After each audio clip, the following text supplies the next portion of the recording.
Hello class 11th।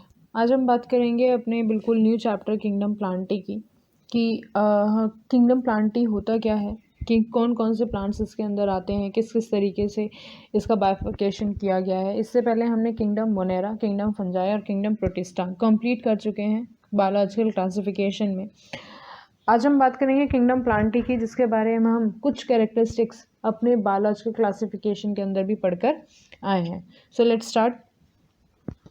Basically जो characteristic feature होते हैं किंगडम प्लांटी के, सबसे पहले उनके बारे में बात कर लेते हैं कि कौन कौन से कैरेक्टरिस्टिक्स फीचर्स होते हैं इनकी बॉडी के अंदर। जो प्लांट्स होते हैं, they are different type of plants are present, जो हम इसके अंदर पढ़ेंगे कि किस तरीके से they are thallophyta, bryophyta, pteridophyta, spermatophytas are present. The kingdom plant includes the plant which are multicellular and eukaryotes. Multicellular और eukaryotes से आपके दिमाग में एक बात क्लियर हो जानी चाहिए कि ये कैसे होते हैं। They are multicellular in nature. It means their body is made up of more than one type of cells. Eukaryotes का मतलब their body organelles are surrounded by a well-developed membrane. Nucleus is present, nuclear membrane is present, and the chromatin material is also present inside the body. तो ये चीज़ें जब भी आप multi cellular eukaryote आपके दिमाग में आए तो मल्टी सेलुलर मतलब more than one type of cell, more than one cells, the body is made up of more than one cell, and in eukaryotes their body having cell organelles which are well developed and the membrane is present outside the cell organelles. All the plants contain plastids. Plastids, they are the double membrane bound organelles that possess the photosynthetic pigment which are called chloroplast. अब plastid हैं, plants हैं, तो हम शुरू से पढ़ते आ रहे हैं कि इनके अंदर क्या होता है, क्लोरोफिल प्रेजेंट होता है। क्लोरोफिल प्रेजेंट होता है तो क्या करने में हेल्प करेगा, जाहिर सी बात है फोटोसिंथेसिस करने में हेल्प करेगा। फोटोसिंथेसिस हेल्प करेगा तो वो क्या कहलाएंगे, हमारे ऑटोट्रॉप्स कहलाएंगे, क्योंकि they can prepare their own food with the help of photosynthesis in the presence of sunlight, water and carbon dioxide. They are usually autotrophic. अभी मैंने बताया कि क्या होते हैं, ये आपके ऑटोट्रॉपिक होते हैं because they have a pigment which is called chlorophyll. With the help of this, they can prepare their own food by the process of photosynthesis. Their body is and their cell wall is made up of, किसकी बनी होती है, इसकी cellulose की बनी होती है। जो इनकी बॉडी होती है वो किसकी बनी हुई होती है, आपकी सेलुलोज की बनी हुई होती है। अगर मैं बात करूं प्लांट और एनिमल सेल के अंदर, तो प्लांट के अंदर सेल वॉल प्रेजेंट होती है और एनिमल्स के अंदर सेल वॉल प्रेजेंट नहीं होती है। The plant body may be thalloid or differentiated into root, stem, leaves. They may be non-vascular or vascular. Vascular, non-vascular के बारे में, थैलॉइड के बारे में, एक वर्ड जब हम थैलस बोलते हैं तो हमारे दिमाग में एक चीज़ आती है कि कोई ऐसी चीज़ होगी जो थोड़ी कैसी होगी, चपटी सी होगी। आपने अगर देखा हो कि जो एल्गीज होते हैं, जो एल्गी होती है या फिर कई बार छतों के ऊपर जिस टाइम पे बरसातें हो रही होती हैं तो उस टाइम पे ग्रीन ग्रीन कलर का मैट लाइक स्ट्रक्चर, बहुत ही ज़्यादा सॉफ्ट होता है, वो उग जाता है। वो भी एक तरीके की एल्गी होती है, वो उग जाता है। अगर आप उसको उखाड़ के देखोगे ना तो उसके नीचे बहुत ही छोटी सी रूट्स दिखाई देती हैं, उसके अंदर कोई स्टेम नहीं होती। हमारे दिमाग में शुरू से ये चीज़ होता है कि प्लांट है तो रूट, स्टेम, लीव्स होनी चाहिए, बट यहाँ पर ये बात की गई है कि जो प्लांट्स होते हैं they are thalloid in nature और differentiated into the root, stem and leaves. इस पूरे चैप्टर में हम पढ़ेंगे किस तरीके से रूट, स्टेम और लीव्स का भी फॉर्मेशन हुआ। शुरू से प्लांट ऐसे नहीं थे जैसे अब दिखाई देते हैं। हम हर एक चीज़ के बारे में जब बात करते हैं तब हम सिंपल टू कॉम्प्लेक्स की तरफ जाते हैं, हम सीधा कॉम्प्लेक्स की बात नहीं करते। कोई भी चीज़ आई है उसका सीधा सीधा ओरिजिन कहीं ना कहीं पे प्रेजेंट होता है। हर एक चीज़ एज इट इज़ प्रेजेंट नहीं थी, वो कहीं ना कहीं से आई है, उसका इवोल्यूशन हुआ है। They have two stages in their life cycle. One is your haploid, which is called a sexually gametophytic generation, and another one is a diploid, asexual reproducing sporophytic generation. मैंने आपसे अल्टरनेशन ऑफ जनरेशन में इस बारे में बात करी थी जब हम फंगस का टॉपिक पढ़ रहे थे, कि वहाँ पे टर्म आया था प्लांट्स के अंदर कि वहाँ पे अल्टरनेशन ऑफ जनरेशन होती है। इट मीन्स उनकी जो गैमीट्स होते हैं, male gamete and female gamete and दोनों मिला के स्पोर्स बनाएंगे 2n। अब इनको दोबारा से भी तो अपनी प्रोजेनी चलानी है, तो प्रोजेनी चलाने के लिए इनको क्या चाहिए होगा। अब यहाँ पर ये दोबारा से मेल, या तो मेल में कन्वर्ट, कोई एक मेल में होगा, कोई एक फीमेल में होगा, फीमेल बॉडी फीमेल में हो गई, मेल बॉडी मेल के अंदर कन्वर्ट होगा जो स्पोर होंगे, तो वो दोबारा से एन बनाएंगे, फिर फिर 2n बनेगा, मतलब ये चीज़ चलती रहती है, n2n n2n n2n ऐसे चलता रहता है। तो वहाँ पर क्या होता है, इस चीज़ को बोला जाता है अल्टरनेशन ऑफ जनरेशन, मतलब एक दूसरे के अल्टरनेट चल रहे हैं, एक पहले एक आ रहा है फिर दूसरा आ रहा है, फिर पहले वाला रिपीट हो रहा है फिर दूसरा रिपीट हो रहा है। तो यहाँ पर जो आपके हैप्लॉइड का मतलब होता है n number of cell, diploid का मतलब होता है 2n नंबर ऑफ सेल, मतलब number of chromosomes are just double inside the sporophytic generation. तो ये जो 2 जनरेशंस अल्टरनेट होती हैं इसको क्या बोला जाता है, अल्टरनेशन ऑफ जनरेशन बोला जाता है। ठीक, नेक्स्ट आपको डायग्राम दिखाते हैं थैलोइड स्ट्रक्चर का। अब आप इस डायग्राम के अंदर देखो तो आपको सिर्फ और सिर्फ लीव्स जैसा स्ट्रक्चर दिखाई दे रहा है, कोई रूट्स नहीं, कोई स्टेम नहीं दिखाई दे रही। और इनकी जो रूट्स होती हैं बहुत ही छोटी होती हैं, बहुत ही ज़्यादा पतली सी होती हैं, थिन थ्रेड लाइक स्ट्रक्चर्स होती हैं। तो ऐसे स्ट्रक्चर्स को क्या बोला जाता है, थैलोइड, जिनके अंदर जो प्लांट होता है वो स्टेम, रूट स्टेम लीफ के अंदर डिफ्रेंशिएट नहीं होता, एक थैलस लाइक स्ट्रक्चर प्रेजेंट होता है, तो उसे क्या बोला जाता है, थैलोइड बोला जाता है।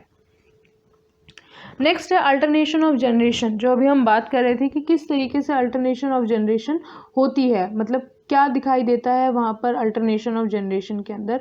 अभी मैंने आपसे ये कहा कि जो आपका अल्टरनेशन ऑफ जनरेशन होती है उसके अंदर एक हैप्लॉइड स्टेज होती है और दूसरी क्या होती है, आपकी डिप्लॉइड स्टेज होती है। हैप्लॉइड स्टेज कौन सी होती है, आपकी गैमेटोफिटिक स्टेज होती है, और जो डिप्लॉइड स्टेज होती है वो आपकी कौन सी स्टेज होती है, आपकी स्पोरोफिटिक स्टेज प्रेजेंट होती है वो।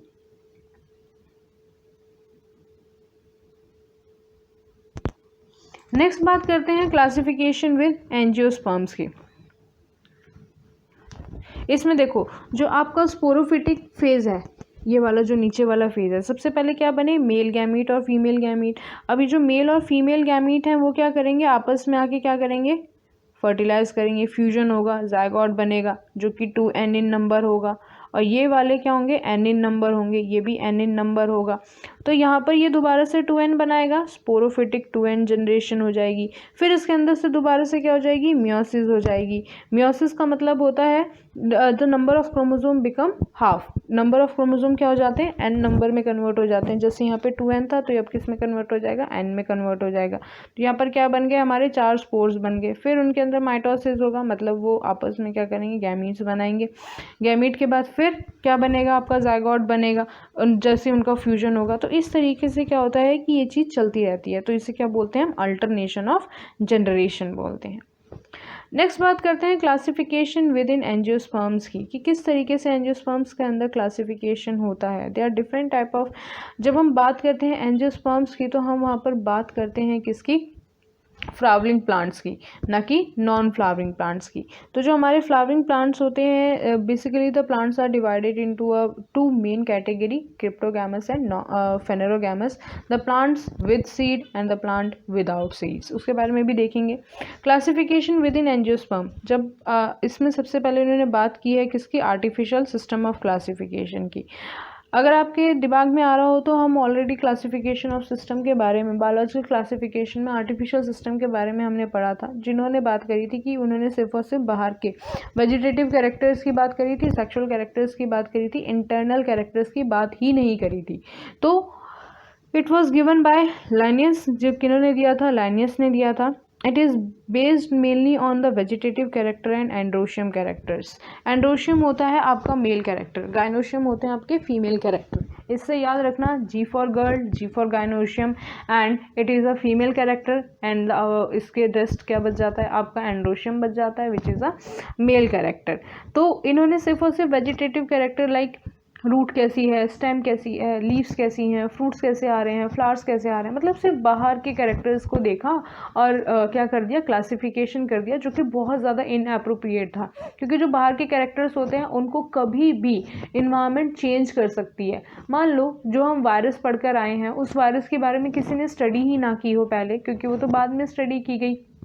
उससे पहले अगर 2 प्लांट्स में रख दूं कि एक के अंदर वायरस ने, जब हमने पोटैटो के डिजीज़ की बारे में बात करी थी, लीफ कर्ल ऑफ पोटैटो, कोई एक ऐसा पोटैटो का प्लांट है जो बहुत ज़्यादा हेल्दी है और एक दूसरा पोटैटो का प्लांट है जिसकी लीव्स कर्ल हो गई हैं, तो कोई देखने वाला यही कहेगा कि ये एक अलग वैरायटी होगी और ये दूसरी अलग वैरायटी होगी, जबकि उनको ये नहीं पता कि इसके अंदर क्या हुआ है, वायरस ने उसको डिफॉर्म किया है। तो कोई भी उसको क्या करेगा, एक बेसिक कैरेक्टरिस्टिक उसके लिए डेवलप हो जाएगी, मेंटालिटी डेवलप हो जाएगी वेजिटेटिव कैरेक्टर्स को देख के, मतलब जो बाहर के कैरेक्टर्स हैं, कि एक ऐसा पोटैटो का प्लांट जिसके अंदर जो लीव्स हैं वो स्ट्रेट हैं, मतलब बिल्कुल सही है, और दूसरा पोटैटो का प्लांट जिसके अंदर लीव्स कर्ल्ड हैं। तो है तो वो सेम ही पोटैटो का प्लांट, बट उसके अंदर डिजीज कॉज हो गई है जिसकी वजह से उसकी लीफ कर्ल हो गई है, बट उसके बारे में किसी को पता नहीं है। तो बेसिक वो क्या करेंगे, उन दोनों चीज़ का अलग अलग डिफ्रेंशिएशन कर देंगे, अलग अलग क्लासिफिकेशन कर देंगे, जबकि चीज़ तो वो दोनों सेम ही है। तो वहाँ पर जब उन्होंने वेजिटेटिव कैरेक्टर्स की बात करी तो वो बहुत ही ज़्यादा इनएप्रोप्रिएट था, अनएक्सेप्टेबल था, और वो जो चीज़ें होती हैं they are affected by the environment. This artificial system of classification separate the closely related species since they were based on the few characteristics. जो क्लोजली रिलेटेड स्पीशीज भी थी उनको भी सेपरेट कर दिया, जबकि अगर हम 5 किंगडम क्लासिफिकेशन में देखें तो हम species, genus, class, order, family पढ़ते हैं, जिसके अंदर हम the closely related species put together into a genus, and the closely related genus are put together into a family, and the closely related family are put together into class. हम इस तरीके से देखते हैं कि जो एक जैसी दिखने वाली चीजें हम उनका क्या करते जा रहे हैं, बाइफर्केशन करते चले जा रहे हैं। अगर हम नीचे से ऊपर जाएंगे तो कैरेक्टरिस्टिक्स इंक्रीज होंगे, ऊपर से नीचे आएंगे, नीचे से ऊपर जाएंगे तो कैरेक्टरिस्टिक्स डिक्रीज होंगे, और ऊपर से नीचे आएंगे तो कैरेक्टरिस्टिक्स इंक्रीज होंगी। तो यहाँ पर क्या किया था उन्होंने कि जो कैरेक्टरिस्टिक्स थे उनको क्लोजली रिलेटेड स्पीशीज को भी उन्होंने क्या कर दिया था, अलग कर दिया था। They gave equal importance to the vegetative character and sexual characteristics. इन्होंने दोनों चीज़ों को इक्वल इंपॉर्टेंस दी, जबकि दोनों चीज़ें बहुत ही ज़्यादा डिफरेंट है, which is not acceptable, and the vegetative characters are easily affected by the environment. अभी मैंने आपको एग्जांपल दिया पोटैटो का कि किस तरीके से वो उसके वेजिटेटिव कैरेक्टर्स को क्या कर सकता है, चेंज कर सकता है। नेक्स्ट बात करिए इन्होंने नेचुरल सिस्टम ऑफ क्लासिफिकेशन की। लेट्स सी, जो आपका नेचुरल सिस्टम ऑफ क्लासिफिकेशन था उसके बारे में जब बात की गई तो उन्होंने किन्होंने की थी, बैंथम एंड हुकर, जो Grigor Bentham and Joseph Dalton, Hooker ने इन्होंने बात करी थी। It was based on the natural affinities of the organism. इन्होंने सिर्फ और सिर्फ एक्सटर्नल कैरेक्टर्स की बात नहीं करी थी, इन्होंने इंटरनल कैरेक्टर्स की भी बात की थी।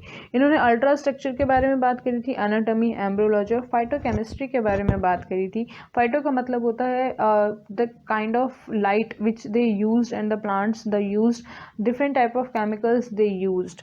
तो इन्होंने इसके अंदर सिर्फ एक्सटर्नल कैरेक्टर्स की बात नहीं करी थी, इंटरनल कैरेक्टर्स की भी बात करी थी। तो ये जो थ्योरी थी थोड़ी बहुत एक्सेप्टेबल थी, क्योंकि इसके अंदर बाहर के कैरेक्टर्स को ना लेकर इंटरनल्स के कैरेक्टर्स की बात की गई थी। Next, phylogenetic system of classification. मैंने आपसे एक बात बोली थी कि जहाँ पर भी फाइलोजेनेटिक आ जाए, मतलब फाइलम की बात आ जाए, फाइलो का आ जाए, तो वहाँ पर हम बात सीधी सीधी यूज़ करते हैं इवोल्यूशनरी रिलेशनशिप की। ये टर्म्स अपने दिमाग में रखना, क्योंकि ये पूरी बायोलॉजी में सब जगह ये टर्म्स आते हैं जो कॉमन चीज़ें होती हैं।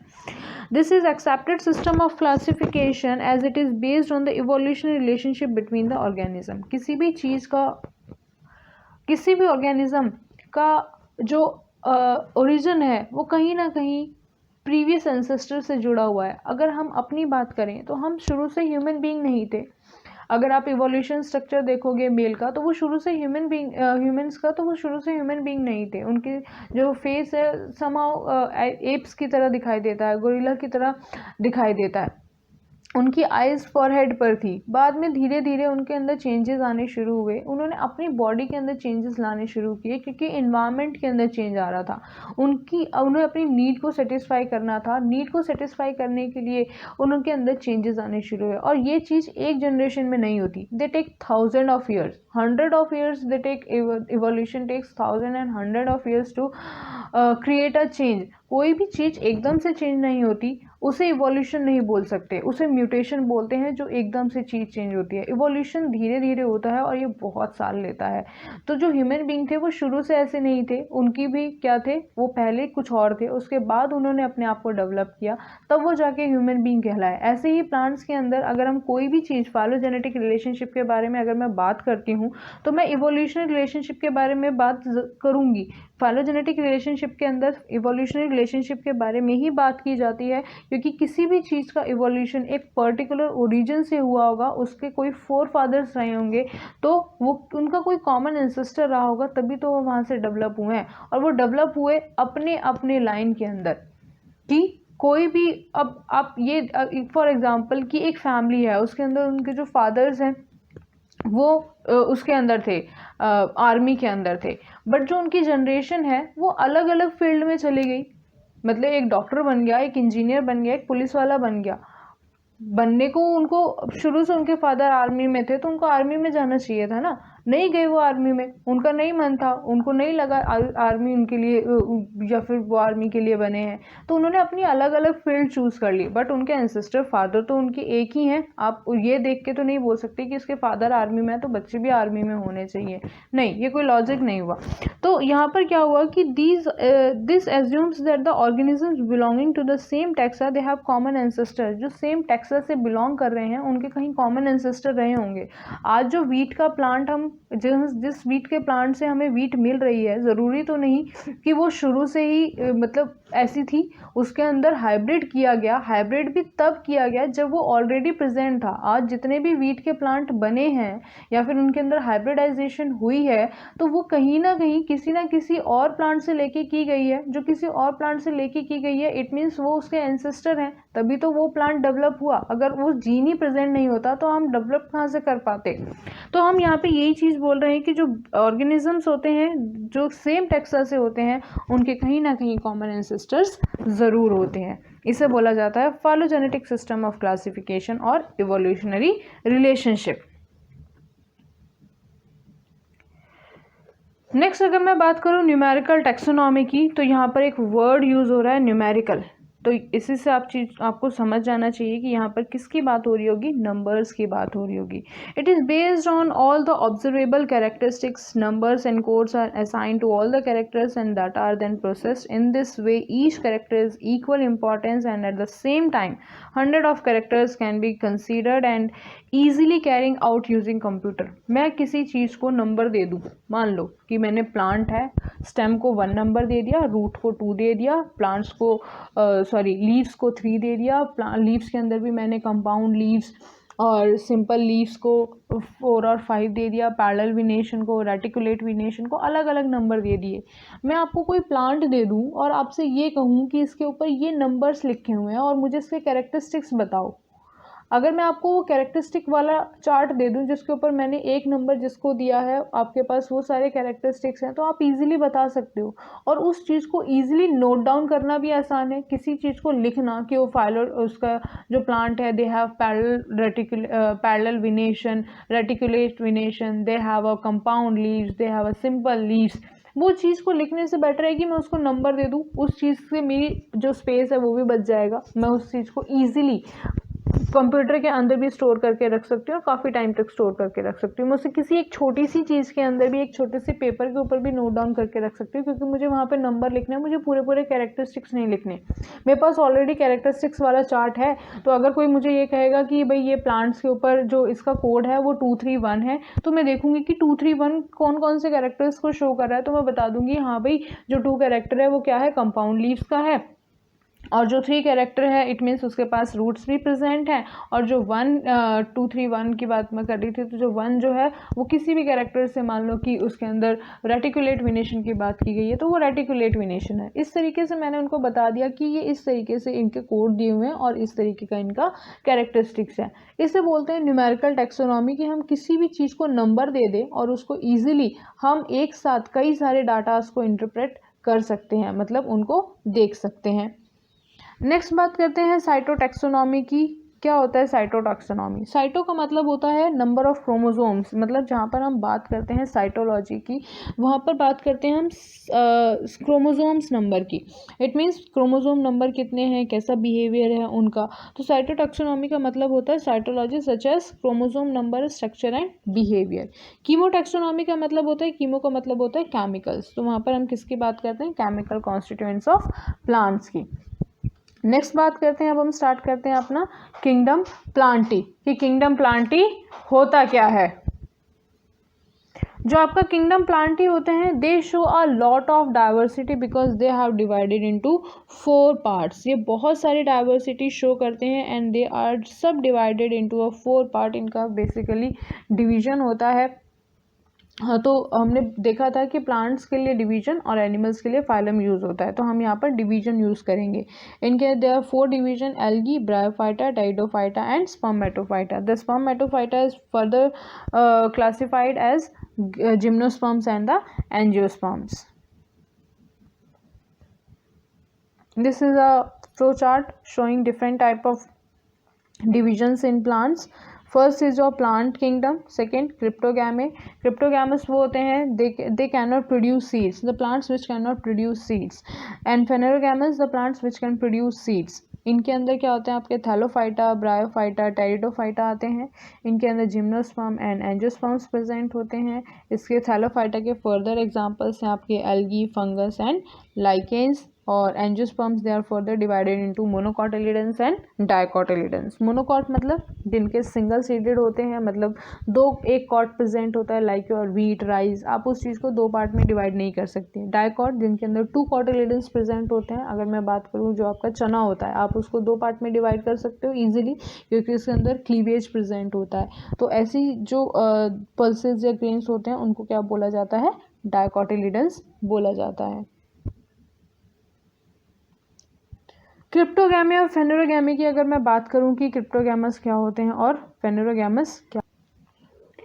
क्रिप्टोगैमी एंड फेनेरोगैमी, जो आपके क्रिप्टोगैमी और फेनेरोगैमी हैं दे आर, मैंने अभी आपको बताया कि क्या हैं आपके seeded plants and non seeded plants. जो क्रिप्टोगैमी हैं they are non seeded plants and the phanerogamae are seeded plants. जो एक्लर थे इन्होंने 1883 में they divide the kingdom plantae into 2 kingdoms के अंदर और डिवाइड कर दिया, 2 sub kingdoms which is one is your cryptogamae and another one is your phanerogamae. The kingdom जो आपका सब किंगडम है क्रिप्टोगैमी, क्रिप्टोस का मतलब होता है हिडन और गैमस का मतलब होता है मैरिज। मतलब जिनके अंदर जो फ्यूजन होता है वो हिडन होता है, मतलब स्पोर्स के बीच में होता है। They includes lower plants, they do not bear flower और seed and they are also known as seedless plant. ये क्या होता है आपके लोअर प्लांट्स होते हैं जिनके अंदर फ्लावर प्रेजेंट नहीं होता और सीड भी प्रेजेंट नहीं होता। The reproductive organs are very inconspicuous, मतलब द इनकॉन्स्पिक्यूअस मतलब जिसके ऊपर ईजिली ध्यान ना जाए, which is very very small in very small in size, जो बहुत ही ज़्यादा कैसे होते हैं आपके स्मॉल साइज के होते हैं। The embryo is present is naked and called spores. जो इनके अंदर एम्ब्रियो प्रेजेंट होते हैं वो कैसे होते हैं आपके नेकेड होते हैं, और वो कैसे होते हैं उनको क्या बोला जाता है, स्पोर्स, जिससे क्या बनता है एक पूरा प्लांट बॉडी बनती है, स्पोरोफिटिक जनरेशन जिसे हम बोलते हैं। It includes 3 division: thallophyta, bryophyta and pteridophyta. इनके अंदर भी 3 सब डिविजन्स होती हैं। One is your thallophyta, another one is your bryophyta and third one is your pteridophyta. इन सब के बारे में हम लोग डिटेल में स्टडी करेंगे। This is only all about the normal characteristics. सबसे पहले बात करते हैं सब किंगडम फेनेरोगैमी की। यहाँ से हम बात करते हैं फेनेरोगैमी की। जो ग्रीक के अंदर होता है विजिबल एंड मैरिज, उनके अंदर क्या हो रहा है कि दे आर विजिबल हैं और उनके अंदर क्या हो रहा है फॉर्मेशन भी हो रहा है, किसका, गैमीट्स का फॉर्मेशन हो रहा है और सीड्स का फॉर्मेशन हो रहा है। They have flowers. They includes the plant which beer flowers and seeds. ये वो प्लांट्स हैं जिनके अंदर क्या प्रेजेंट होते हैं, फ्लावर्स भी प्रेजेंट होते हैं और सीड्स भी प्रेजेंट होते हैं। The plant body is well developed and is true root, stems and leaves. पहले वाले में क्या थे, they are thalloid in nature but their plant body is well differentiated into a true stem, leaves and root के अंदर वो divide होती है। जो उनका मेन रिप्रोडक्टिव ऑर्गन होता है वो क्या होता है, सीड होता है and the seeds are formed as a result of sexual reproduction. यहाँ पे जो मेन रिप्रोडक्टिव ऑर्गन होता है वो क्या होता है, इनका सीड होता है, जिससे पूरी बॉडी फॉर्म होती है। लाइक हम क्या करते हैं, सीड लेते हैं, उगा देते हैं और उससे पूरी बॉडी क्या हो जाती है, फॉर्म हो जाती है। The male and female body fuse together inside the ovary. जो मेल बॉडी होती है और जो फीमेल बॉडी होती है, अगर आप 10th में चैप्टर पढ़कर आए हो how do organism reproduce, eukaryotes में उसके अंदर इवोल्यूशन होता है, सॉरी इवोल्यूशन कह रही हूँ, पॉलिनेशन होता है, pollen grains आते हैं which is male gamete and ovary in which the embryo is present which is a female gamete, जो क्या होते हैं आपस में फर्टिलाइजेशन करते हैं और ओवरी किसके अंदर डेवलप हो जाती है, आपकी फ्रूट के अंदर डेवलप हो जाती है, ओव्यूल सीड के अंदर डेवलप हो जाता है। तो यहाँ पर उसी चीज़ की बात की गई है कि जो आपके मेल और फीमेल गैमेट है that are fuse together inside the ovary which is the female part of the flower and develop into a seed, ovary fruit के अंदर, ओव्यूल सीड के अंदर। In some plants the seed is not produce inside the ovary, जो कुछ plants होते हैं उनके अंदर जो सीड होता है वो बॉडी के अंदर प्रेजेंट नहीं होता, ओवरी के अंदर प्रेजेंट नहीं होता, तो उससे क्या बोला जाता है the division, and it includes a single division of Spermatophyta, उसके अंदर क्या होता है स्पर्मेटोफाइटा का सिंगल डिवीजन होता है। नेक्स्ट बात करते हैं डिवीजन ऑफ थैलोफाइटास की। सबसे पहले हम इसमें स्टार्ट कर रहे हैं थैलोफाइटा, ब्रायोफाइटा, डाइडोफाइटा, फिर उसके बाद हम लोग एंजियोस्पर्म और जिम्नोस्पर्म्स के बारे में पढ़ेंगे। जो आपके डिवीजन होता है थैलोफाइटा, सबसे पहले उसके बारे में बात की गई है कि जो आपके थैलोफाइटास होते हैं वो कैसे होते हैं और क्या काम करते हैं। थैलोफाइटा के अंदर मैंने आपसे एक बात कही कि they have a thallus like structure. कैसा स्ट्रक्चर होता है इनका, थैलस लाइक स्ट्रक्चर प्रेजेंट होता है, मतलब the body is not differentiated into a root, stem and leaves. The plants of this division comprise the simplest plant body and they are not well differentiated body design. इनके पास well differentiated body design present नहीं होता, they are not differentiated into a stem, root and leaves, that's why they are called thallus. इनको क्या बोला जाता है, thallus बोला जाता है। And they are unicellular, it means their body is made up of only one cell and the division of labor is between the cell organelles, not between the cell and the tissues. The thallophyta includes a single subdivision of algae. इसके अंदर जो thallophyta होता है उसके अंदर मैंने अभी आपसे बोला कि इसके अंदर भी डिवीजन होता है which is your algae। जो सिंगल सब डिवीजन की हम बात करते हैं तो उसमें हम इसके अंदर एल्गी के बारे में पढ़ते हैं। थैलोफाइटा के अंदर मैंने आपसे ऊपर जो डायग्राम दिखाया था उसमें मैंने आप लिखा होता है कि that fungus and lichens they have a thallophyta like structure but they are not include in a kingdom plantae, they are only a single sub division are present inside the thallophyta which is your algae. ठीक,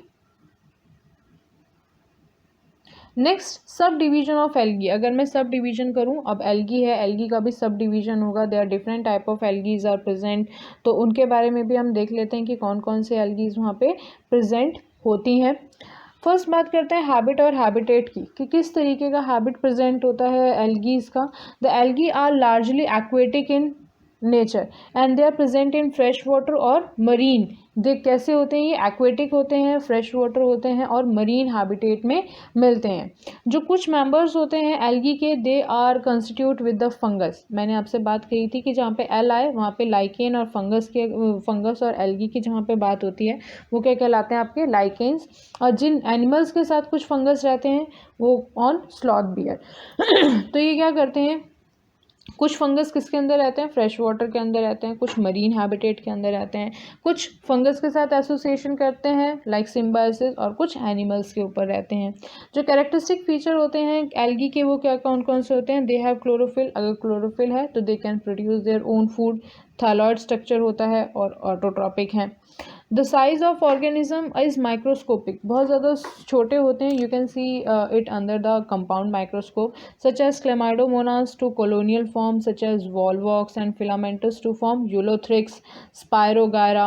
Massive plant bodies they are seen in the marine forms. अभी आपको दिखाऊंगी next slide में कि किस तरीके से आपको Spirogyra, Volvox, Eulothrix देखने को मिलते हैं।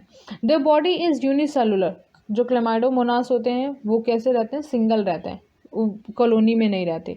जो वॉलवॉक्स होते हैं वो किसके अंदर रहते हैं, कॉलोनी के अंदर रहते हैं। कुछ फिलामेंटस होते हैं दे आर स्पायरोगैरा, कुछ होते हैं सैरगैसम जो थैलस लाइक स्ट्रक्चर के अंदर रहते हैं।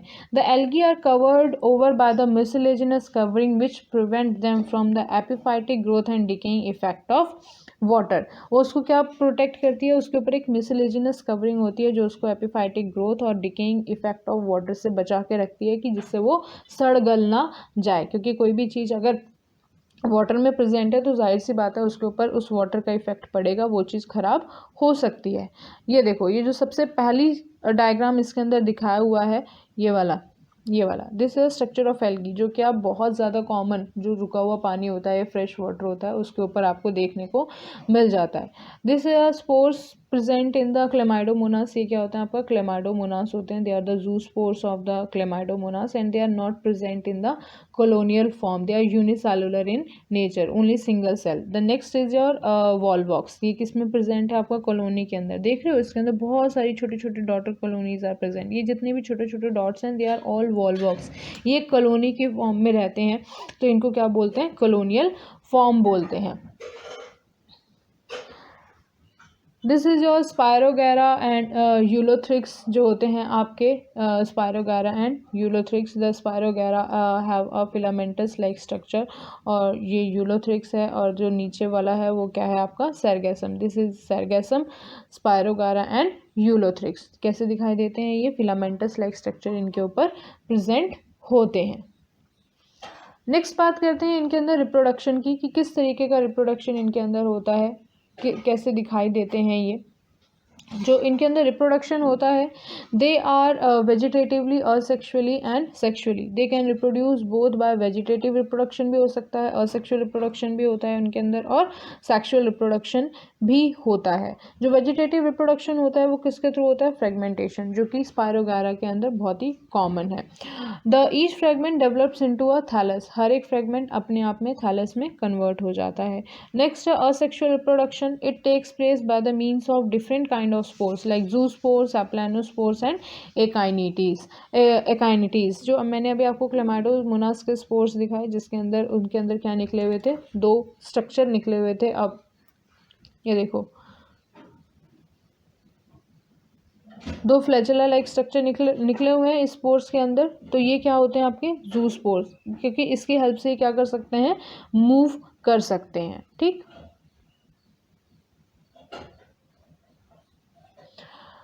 जो आपके जू स्पोर्स होते हैं, they can naked and flagella and they can motile, अभी मैंने दिखाया आपको किसके अंदर प्रेजेंट होते हैं, क्लेमाइडोमोनास के अंदर।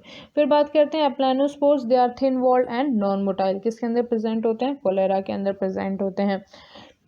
The akinetes are thick walled and they are non motile, मतलब एकाइनिटीज और aplanospores both are non motile and zoospores are motile. Sexual reproduction के अंदर क्या होता है, अब सेक्सुअल हो रहा है तो वहाँ पर क्या होगा, फ्यूजन होगा, वो भी टू गैमीट्स का।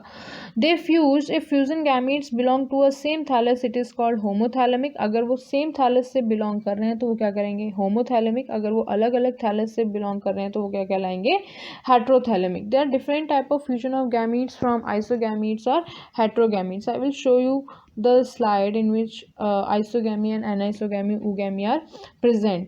आइसोगैमी का मतलब होता है when the two morphologically same जो आपके गैमीट्स होते हैं वो क्या करें, फ्यूज़ करें।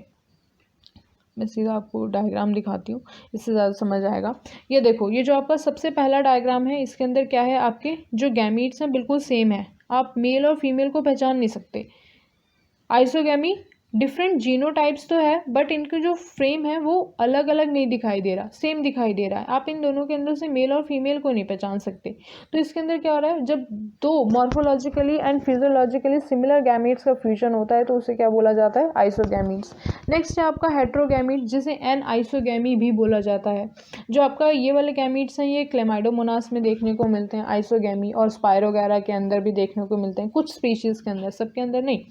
हेट्रोगैमीट्स से मतलब जब दो डिफरेंट कैरेक्टरिस्टिक्स, मतलब दो डिफरेंट गैमीट्स जिनको आप पहचान सको, मेल और फीमेल अलग अलग, तो वो क्या कहलाते हैं आपके, एनाइसोगैमी। ये भी क्या कहलाते हैं आपके, ये कुछ स्पीशीज़ के अंदर देखने को मिलते हैं, क्लेमाइडोमोनास। ओगैमी मतलब when both are morphologically and physiologically dissimilar, जब दोनों क्या हैं, अलग अलग हैं। इसके अंदर जो मेल होता है वो मोटाइल होता है और जो फीमेल होता है they are non motile in nature, तो उसे क्या बोलते हैं, oogamie बोलते हैं। ठीक, जो इनके सेक्स ऑर्गन्स होते हैं वो एक पर्टिकुलर ऑर्गन के अंदर प्रोड्यूस होते हैं which is known as antherozoids. किसके अंदर प्रेजेंट होते हैं, वो एंथ्रोजॉइड्स के अंदर प्रेजेंट होते हैं। और जो oogoनियम होते हैं, oogamous सेल्स जो होते हैं which is present inside the oogonium. जो एंथर्स होते हैं, जो मेल गैमीट होते हैं वो किसके अंदर प्रेजेंट होते हैं, एंथ्रोजॉइड के अंदर, और जो फीमेल गैमीट होते हैं वो किसके अंदर प्रेजेंट होते हैं, आपके oogoनियम सेल के अंदर प्रेजेंट होते हैं। नेक्स्ट अगर हम बात करें इम्पॉर्टेंस ऑफ एल्गी की, तो एल्गी बहुत सारी चीज़ों में यूज़ होता है। There different type of importance of algae. Algae का डाइवर्स इकोनॉमिक यूज़ होता है। They perform a half total carbon dioxide fixation करती है अर्थ के ऊपर, फोटोसिंथेसिस में भी हेल्प करती है because they have chlorophyll and they can produce their own food with the help of photosynthesis. Food sources में अगर हम बात करें तो मरीन के अंदर जो porphyra, sargassum, laminaria, they are edible. Chlorella and spirulina की अगर मैं बात करूँ तो they are rich in protein and they are used as food supplements. किसके लिए यूज़ होते हैं? They are used in food supplements के अंदर यूज़ होते हैं। कमर्शियल इंपॉर्टेंस के अंदर अगर हम बात करें तो जो alga is agar is use for the preparation of jellies and ice creams. जो आपका it is obtained from gelidium and gracilaria. जो आपके एल्गीज होते हैं जेलीडियम एंड ग्रेसिलेरिया, उसके अंदर उससे अगार का फॉर्मेशन होता है जो कि यूज़ होता है किसके अंदर? जेलीज और आइसक्रीम्स में। Carrageen is used in emulsifier in the chocolates, paints and the toothpaste. कैसे यूज़ होता है इसका? इमल्सिफिकेशन के अंदर यूज़ हो जाता है। It is obtain from the red algae. किससे? जो कैरागिन होते हैं वो कहाँ से मिलते हैं हमको? रेड एल्गी से मिलते हैं। Algin from the laminaria, fucus and sargassum is used in stabilizing emulsion, that is shaving creams, shampoos or ice creams may be algin which is used derived from the laminaria, fucus and sargassum, वहाँ से निकलते हैं और इनका use होता है इन toothpaste and shampoos के अंदर। नेक्स्ट जो मेडिसिन्स की अगर मैं बात करूँ तो जो आपके मेडिसिन्स होते हैं they are also in medicines the आपके जो algae होते हैं they are used in medicines. Many red algae such as coralline are used in treating worm infections. Sewage disposal के अंदर Chlamydomonas and cholera are used to dispose the sewage. Algae are divided into 3 classes on the basis of their pigment: chlorophyce, pheophyce and rhodophyce. Chlorophyce जिसके अंदर green pigment, pheophyce जिसके अंदर brown pigment and rhodophyce जिसके अंदर red pigment होता है। These divisions are based on the different type of factors, major photosynthetic factors present for stored food and cell wall composition के अंदर ये प्रेजेंट होते हैं। तो आज हमने इस लेक्चर में पढ़ा कि there different characteristics of algae. Next lecture में हम पढ़ेंगे कि जो क्लोरोफाइसा, फियोफाइसा और रोडोफाइसा के बारे में। So this is all about today's lecture. Thank you so much.